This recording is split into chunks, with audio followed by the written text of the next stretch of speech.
नमस्कार दोस्तों, exam toppers अड्डा में आपका स्वागत है। आज हम भारत का संवैधानिक विकास पर चर्चा करेंगे।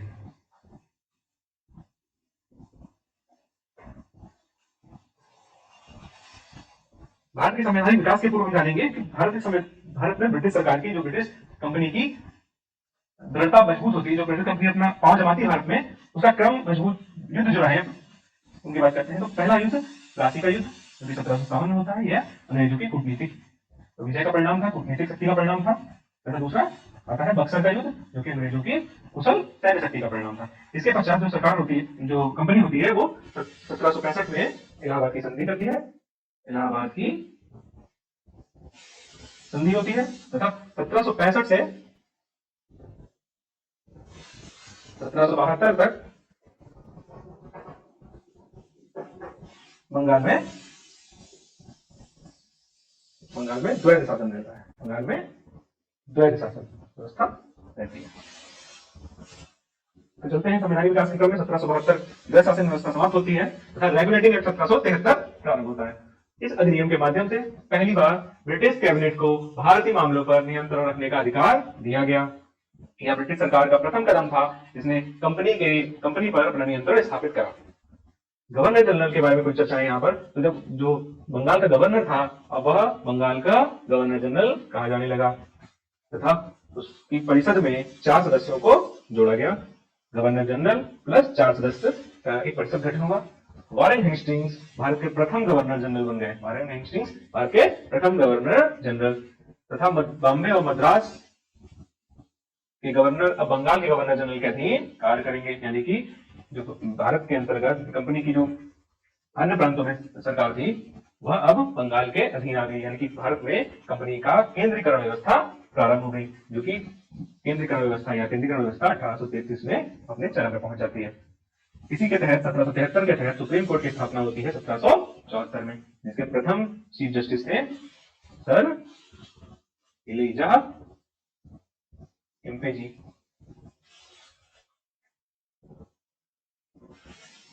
बात करें मुख्य न्यायाधीश तथा 3 अन्य न्यायाधीश इसमें शामिल थे सुप्रीम कोर्ट में।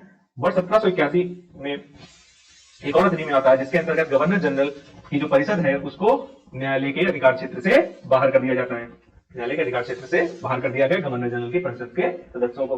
बात करते हैं अगला एक्ट ब्रिटिश इंडिया एक्ट।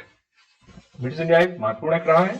इसके अंतर्गत दोहरी नियंत्रण प्रणाली आ गई। दोहरी नियंत्रण प्रणाली की बोर्ड ऑफ कंट्रोलर और नियंत्रण बोर्ड। बोर्ड ऑफ कंट्रोलर जो कि निदेशक द्वारा होता था, बोर्ड ऑफ कंट्रोलर जो सरकार द्वारा होती थी। तो इसके अंतर्गत कंपनी पर अब द्वैध नियंत्रण हो गया। एक तरफ निदेशकों का नियंत्रण, एक तरफ नियंत्रण बोर्ड का नियंत्रण।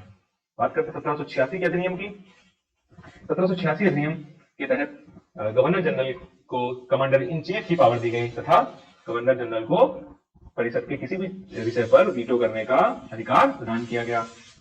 इसके तहत 1786 में लॉर्ड कॉर्नवालिस गवर्नर जनरल बनकर भारत आते हैं। वो प्रथम गवर्नर जनरल थे जिनके पास कमांडर इन चीफ की पावर तथा वीटो पावर थी। आगे चलते हैं चार्टर अधिनियम 1793, जो कि प्रथम चार्टर अधिनियम था। इसके अंतर्गत गवर्नर जनरल की शक्तियों का कुछ विस्तार किया गया।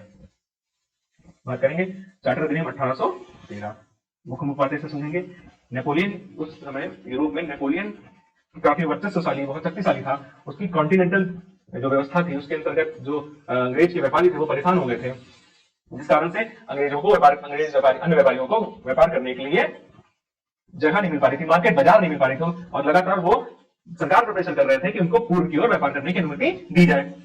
इसी कारण सरकार दबाव में आकर ईस्ट इंडिया कंपनी के एक अधिकार को समाप्त कर दिया। ईस्ट इंडिया कंपनी के एक अधिकार को यहाँ पर समाप्त कर दिया जाता है तथा लेकिन कुछ विशेष चीजें कि चीन के साथ और चाय का व्यापार को जारी रखा जाता है। अन्य एक अधिकार पूर्व व्यापार करने के समाप्त कर दिए जाते हैं। यानी कि अब अन्य व्यापारी भी पूर्व व्यापार कर सकते हैं तथा विशेष बातें और 1 लाख रुपए शिक्षा के लिए दिए गए। 1 लाख रुपए शिक्षा के लिए दिए गए। इसके साथ ही भारत में धर्म प्रचारक की आने की अनुमति दी गई। धर्म प्रचारक भारत में अब आ सकते हैं कि मिशनरी भारत में धर्म का प्रचार करने के लिए आ सकते हैं। बात करेंगे चार्टर अधिनियम 1873। इसके तहत वो बात है कि जो बंगाल गवर्नर जनरल था वह अब भारत का गवर्नर जनरल कहा जाएगा, भारत का गवर्नर जनरल, भारत का गवर्नर जनरल कहा जाएगा। लॉर्ड विलियम बेंटिक जो थे वो भारत के प्रथम गवर्नर जनरल थे, विलियम बेंटिक। बात करें कंपनी की व्यापारिक स्थिति, तो कंपनी की जो अधिकार जो राजस्व संग्रह की शक्तियां थी वह 20 वर्षों के लिए बढ़ा दी गई। वह चाय और चीन के व्यापार के अधिकार को समाप्त कर दिया गया। बात करें यूरोपीय जो प्रवासन करके भारत में आना चाहते हैं उनको भी अनुमति प्रदान की गई तथा संपत्ति को अधिग्रहण की भी अनुमति भारत में प्रदान कर दी गई। बात करें विलियम बेंटिक भारत के प्रथम गवर्नर जनरल। इसी के तहत विधि आयोग का प्रथम विधि आयोग गठन किया गया। मैकाले विधि आयोग के अध्यक्ष थे। इस विधि आयोग के अध्यक्ष कौन थे? Macaulay. Lord Macaulay governor general की काउंसिल में चौथे विधि सदस्य के रूप में शामिल हुए, चौथे विधि सदस्य के रूप में शामिल हुए। मैकाले के बारे में एक और घटना लेते हैं। 1860 में आईपीसी गठन भी मैकाले के अध्यक्षता में हुआ था। बात करते हैं अगला चार्टर 1853। इसके अंतर्गत जो कानूनी सदस्य था इसको पूर्ण सदस्य का दर्जा दे दिया गया। पूर्णकालीन सदस्य जो विधि सदस्य है वो पूर्णकालीन सदस्य हो गया। तथा जो 12 सदस्यीय भारतीय विधान परिषद का गठन होता है, भारतीय विधान परिषद गठन कब होता है? चार्टर अधिनियम 1863 के तहत। इसके अंतर्गत 12 सदस्य थे। अगला अधिनियम आता है भारत सरकार अधिनियम 1858। इसके पूर्व 1857 की क्रांति होती है तथा जो ईस्ट इंडिया कंपनी है उसके सारे अधिकार खत्म कर दिए जाते हैं। अब अधिकार ग्राम सुरक्षित होने लगता है। तो 1858 भारत सरकार अधिनियम 1858 आता है। विद्रोह के बाद तो कंपनी के प्रशासन को सीमित कर दिया गया। वायसराय 12 सदस्यीय एक कंपनी के अधिकार को समाप्त कर दिया तथा जो गवर्नर जनरल भारत का उसको वायसराय कहा जाएगा। लॉर्ड कैनिंग भारत के प्रथम वायसराय थे तथा भारत सचिव का एक पद का सृजन किया गया, जिसके भारत सचिव तथा 15 सदस्यों के भारत परिषद का गठन किया गया। भारत परिषद का गठन इंग्लैंड में किया गया। आगे चलते हैं। भारत परिषद अधिनियम 1861। इसके अंतर्गत कार्यकारी परिषद का गठन किया गया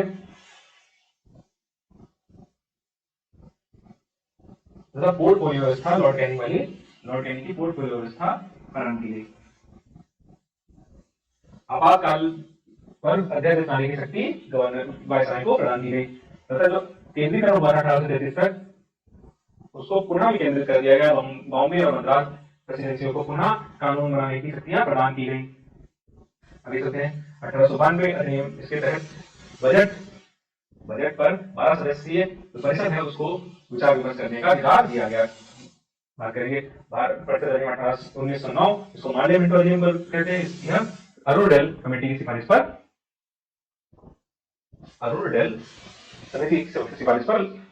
इसमें लागू होती है। इसके अंतर्गत 6 सदस्यों में से एक भारतीय सदस्य को गवर्नर जनरल काउंसिल में जोड़ा गया। वो थे एसपी सिन्हा।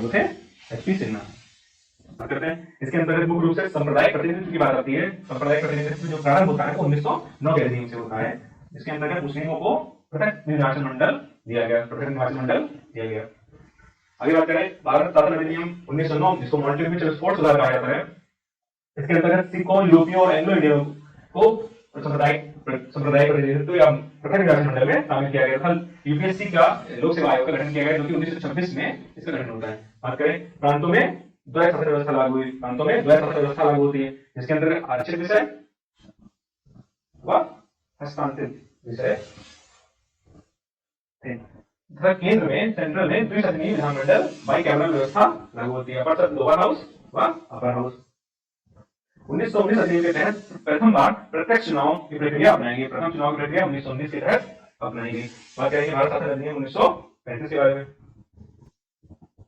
इसके अंतर्गत एक अखिल भारतीय संघ की स्थापना की गई।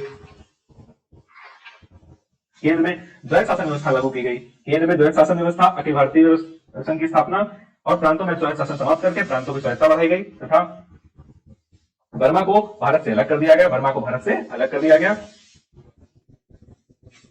1937 में इसी अधिनियम के तहत संघीय न्यायालय की स्थापना की गई थी जिसके चीफ जस्टिस थे मॉरिस गेवर।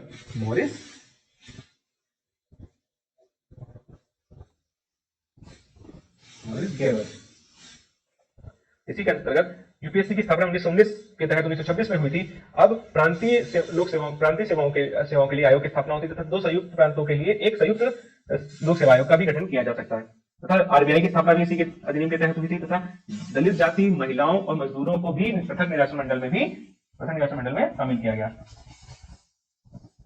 नमस्कार, इसी के साथ वीडियो समाप्त होता है।